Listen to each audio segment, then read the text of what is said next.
Macular Society London Conference 2013.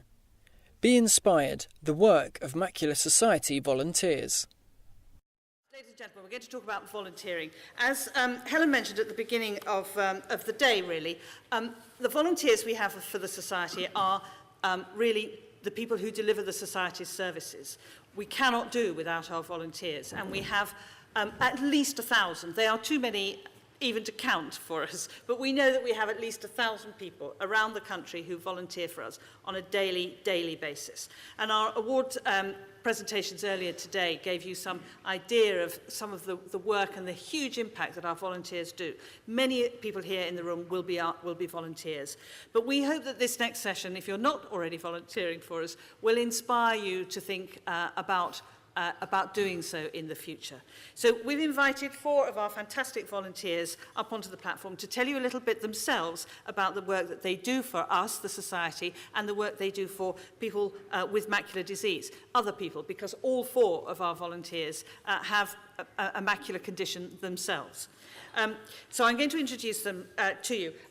On my far right is Emma Shaw, who joined the Society in 2002. She's from Doncaster, where she is the secretary of her local support group, but she's also one of our brand new, sparkly daily living champions. And I'm going to get her to tell you shortly what that is. This is a fairly new volunteering role we've got. Next to her, next to me, is Jo Tor, who's from Portsmouth. Jo's been a member of the Society for more than 10 years. She has multiple volunteer roles. She teaches other people eccentric viewing techniques. She is a public speaker for us and goes to local groups in her area to talk about macular disease of the Society. And she's also a group leader in her area. Hugh, to my left here, joined the Society in 2009. He's from Stoke-on-Trent, and he is a speaker, public speaker for us, but he is also one of our telephone befrienders, and I'm going to get him to tell you a little bit about that in a minute as well. And on my far left is Richard Seaman, who's from Harrow, where he is the support group leader. He also trains eccentric viewing. He also distributes our fundraising magazine, Macular Matters, and I'm going to get him to talk a little bit about that as well. So these are the four volunteers. I'm going to ask you, first of all, to tell... He told me a story when we were discussing this a few days ago about how he came to be a volunteer. And Hugh, would you tell us how that came about? Yes. We have a very good group in Stoke-on-Trent, and David today was given an award for his chairmanship of that group, and I'm very proud to be part of it. I went to that group 4 years ago, and the guest speaker on that day was Alan Alderman, our late chairman. And I think he inspired me to become more interested. I found what he had to say totally fascinating, and the very fact that he was a sufferer with a similar disease to me made it all the more different. And that's what started it all off. After hearing Alan's talk, I then became a full-time member of the Stoke-on-Trent group. And your role then as a befriender, tell us a little bit about that. What does that involve? Yes, the telephone befriending is a fairly new service. It's been going for just over a year now. And what it is, you phone people that are macular sufferers at home on a regular basis and talk to them, not just about their medical condition, but just things in general. And I have 2 ladies who are both very elderly, and I speak to them every other week for about half an hour each time. They know my name is Hugh, and that's all. They don't have my phone number, they don't have my address. It's all confidential, what we talk about. But if there are any issues that worry me, I'm able to talk to John, Rich, or Angie in the office and tell them what the situation is, and it's followed up from there. I think telephone befriending is a wonderful service, and I think I told Cathy, I feel extremely humble sometimes when I come off the telephone and they'll say, "Thank you so much for phoning. You know, I look forward to our call in 2 weeks. Do you know, I haven't seen anybody for 5 days." Do you know, I find that horrendous. I'm very lucky. I've got a supportive family, although I live alone. But, you know, to have no support and no one to help you is absolutely dreadful. So I think that telephone befriending is an essential part of our service. the people you speak, you say you feel very humble about it. Do you, it sounds like it could be something that could be quite emotional for you, for the befriender. Is it, do you think? Yes, it is. It can be quite emotional, but you have to be professional and keep to yourself what you might feel. But when you come off the phone, I often think, gosh, how lucky I am, you know, that these people confide in me and tell me the problems they've got. And it is a humbling experience, but by the same token, it's a very worthwhile one because, you know, they say, oh, we really look forward to your call next week. And actually, it's quite interesting. One of the ladies that I talked to was recommended, her daughter recommended that somebody, she read about it in the magazine, Sideview, that's it, about this service we're offering. And she rang and said she thought it might help. And I was spoken to the daughter on a number of occasions when I phoned to speak to my lady, and she's been there. And she too says, you know, thank you so much. Mum looks forward to the calls, and, you know, that's good. You get ticked off if you call late, don't you, I think? Oh, yes. The lady in Manchester said, I ring at 4 o'clock every other Monday, and I ring at 2 minutes past 4, and she said, you're late. There you go. Emma, can you tell us about this Daily Living Champion? What is that volunteer role? Well, the Daily Living Champion is hopefully to show and demonstrate the living aids that probably most of you have got already at home, and, you know, just maybe expand on the living aids that, you know, that are out there and that can make your lives more independent. So you need quite a lot of technical knowledge then, do you, to be able to do that role? Yeah, we have sort of like now taken on the high-tech aids as well, so like Kindles, iPads, iPhones, which probably a lot of people feel very scared about using, and obviously technology, you know, they're sort of like alienated to it. So hopefully we can demonstrate and we can sort of like go out there and maybe do a one-to-one session with somebody and just, you know, break it down for them and show them that they can use this technology and that it's, you know, it's a great use to them. And did you know about all that beforehand, or have you had some training, or how you're so knowledgeable? Well, some of it I do know myself because obviously I have an iPhone, which I know I've sort of like learnt myself. So hopefully some of that knowledge I can pass on. I'm also asking my friends and, you know, family what kind of, you know, technical aids they use, and how you know, if I can sort of like learn from them to be able to pass on to other people. Okay, thank you. And Joe, tell me a bit about the eccentric viewing training that you do. I mean, that's also quite demanding because you need to be trained yourself, don't you, first? Yes. Okay. Yes, obviously I was trained by the Society, and I've got to say it was a really interesting training sessions. I even got to stay away in a hotel, so that was really exciting. Yes, I just visit people on a one-to-one basis. I usually almost always visit people in their own homes because that's what they would prefer and that's what I prefer. And it's really sort of just telling them about the fact that we can try and use the better part of their sight in everyday living and sometimes in reading, and also the steady eye strategy, which follows on and helps reading, really. But I've got to say, I mean, it's a very interesting technique. People are always interested in it and they try. It's not difficult, but it sometimes needs perseverance. But what I find most useful is that people just really want to have that contact and, you know, the benefit of having a one-to-one conversation with someone, quite often at the point where they've just been diagnosed or they've just starting to come to terms with it and have taken this first step that they want to try and move on a bit. Just to have a one-to-one conversation. Quite often the first session is definitely just chatting, really. And I've got a job to actually get the eccentric viewing in. You know, at the end of the hour, I try and sort of squeeze it in somewhere and come back. But yeah, that's very beneficial to both of us. To both of you, tell me a bit more about that. Why is it beneficial to you as well? Well, I find that, I mean, I love talking to people about this, and I actually prefer to talk to people one-to-one, really. That's really what I'm more comfortable with. And they're very relieved to be able to talk to you about things that maybe they couldn't ask their consultant because it might be a bit petty or silly. I haven't got all the answers by any means, but I do understand where they're coming from, and I can tell them a little bit about my story, but I'm more interested in listening to theirs. And I find that that supports me very much as it supports them, because I'm always learning so many new things from people, and I just enjoy it so much, so it gives me so much. Your background is in teaching, isn't Yes, it? So do you yes. think you've got a bit of a head start, or can other people learn this? You don't need that sort of background to do extension peering? No, I don't think you do need that sort of background. I think you just need to be comfortable talking to people, especially on a one-to-one.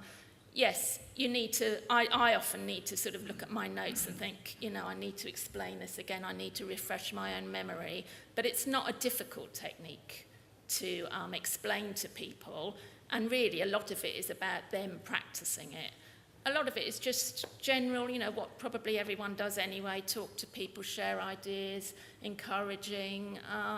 When you see, because some people can't master the technique, can they? No, But some they people, can't. Some people can. What does it feel like then when you suddenly see the penny drop? What? Oh, suddenly they say, oh, I know what you mean now. Yes, if I look at this, sort of 3 o'clock, we use a clock, and, I can see something quite clearly now. And they get quite excited, and then they can try and practice that. So, it's very satisfying to see them be able to use a technique. I always say it's not a magic cure, but every little helps. Quite often it just helps people to see faces and photos, as well as reading. So, it's good. Great. And Richard, then you've got all these roles: EV trainer, Macular Matters distributor, group leader. Tell me a bit about being a group leader. Well, it happened about 4 years ago, I think. And I heard that the Society was trying to set up a group in Harrow, where I live. And I went along and met Tom McAnulty and his wonderful dog, Brunel. And he was finding it a bit tough, I think, to get people to step forward. Anyway, I had a conversation with Tom and the dog, and during it I must have blinked, because by the end of it I'd got the job. And it has really, I was terrified, but after a couple of sessions it became enjoyable, because I experienced a strange kind of reward. And I sensed that in talking to people who'd got this pestilence, a kind of relief, because it's quite difficult to explain to people who haven't got macular just what it's like. There's a lot of misunderstanding, and it's difficult, because if, for example, you can't see what's on the plate that you're eating from, but you can see a crumb on the floor. Sometimes people say, well, just a minute, I thought you were supposed to be blind or severely impaired. And it's a difficult thing to explain properly. But when you meet other people who've got this problem, there's almost a sigh of relief that they don't have to explain. And you get a kind of oneness, which I felt was very, very rewarding. And on a group basis, there's a breakdown of inhibitions. People seem to me to be more willing to talk to each other about the macula and anything else. A very pleasant experience. People might wonder how all of you, actually, because you all have a visual impairment, managed to do all this. Now, Richard, I know that we're sending you off to do a speaking engagement the other side of Watford shortly, aren't we? How do you do that? How do you get about and meet all these, get to your people? What? With some difficulty, I must say. You can get to a location, and you can get to a street, but if you're confronted with a block of flats and a list of numbers, you've got a problem. So I work around that problem by getting people either to give me a lift or to look out for me or I ring them when I'm on the corner of the road. A number of practical things you can do to get around it, and people that you're going to see are always very helpful. So it's not that easy, but you can get around it with a bit of ingenuity. Others, do you find, how do you manage? Mainly through the train system, bus systems. If you can sort of like organise well in advance to, you know, meet people sort of like in a safe area, in organised area, then it makes it easier on that first contact, you know, to be able to meet people.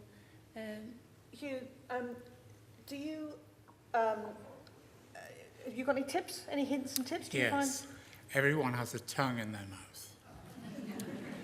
And if you're stuck, it's amazing how kind people will be to help.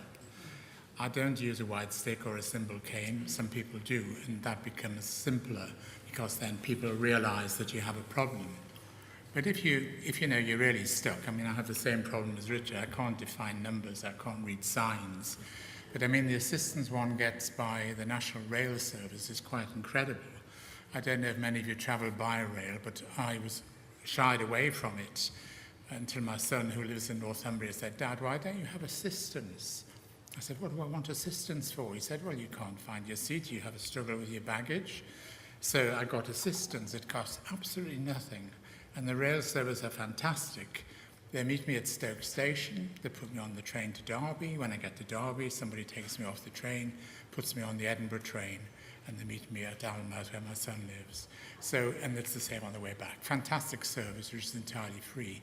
We've also in Stoke-on-Trent had a recent thing with the buses, where a lot of people went to the bus station to make the drivers aware how difficult it is for people with an impairment to see. And the drivers were put on the specs and blindfold and everything. And at least it made 20 or 30 of them realise how difficult it is for somebody who is visually impaired. That's a really good idea. I think everybody would welcome that in their bus station. Tell me about, all of you, chip in on this, but how does the society help you in your role?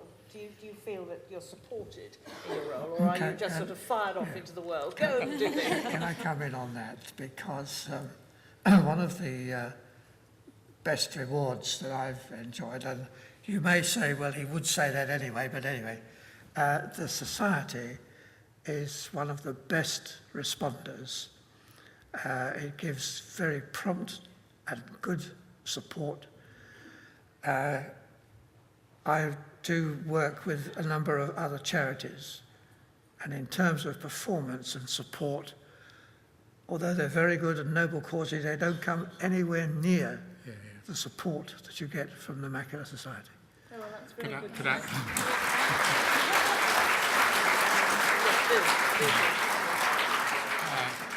Could I second that? Because as well as being a volunteer for the Macular Society, I work as a volunteer for RNIB, Action for Blind People in Stoke-on-Trent, and I work there every Wednesday on the telephone, and the Resources Centre, where we sell magnifying glasses, talking microwaves and everything. And that's a great place to be for me, because everybody that works there is visually impaired, so I feel comfortable in that environment. But, you know, in terms of organisation and response and help that is given to me personally, the Macular Society, you can beat everybody hands down, 100%. Oh, that's really good. Joe, do you think, would you encourage people to volunteer for us, actually? I mean, or are you thinking, oh, they're going to drag it, it's a nightmare? No, I would definitely encourage people. You know, it's been a bit of a lifeline to me when I left work through, you know, my eyesight got significantly worse. One minute I was working in a busy, you know, responsible environment, and the next minute I wasn't.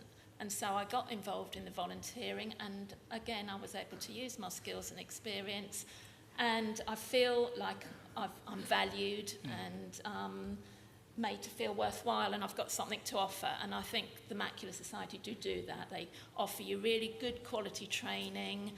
They're very supportive in every way. And it really does give a purpose to, you know, to me anyway. So if anyone was thinking of volunteering, I'm sure they will actually support you and find you a role that you are comfortable with. So I would thoroughly recommend it. Yeah, Thank yeah. you. Do you recognise any of that, Emma? I do, yes, because I'm in the same position now as Jodie was, you know, busy working, and unfortunately my role may be ending soon. And so I came to volunteering to maybe widen some skills, get some new skills on board, as well as helping everybody and sort of like trying to make people more confident within themselves with sight loss and promoting the Macular Society as well.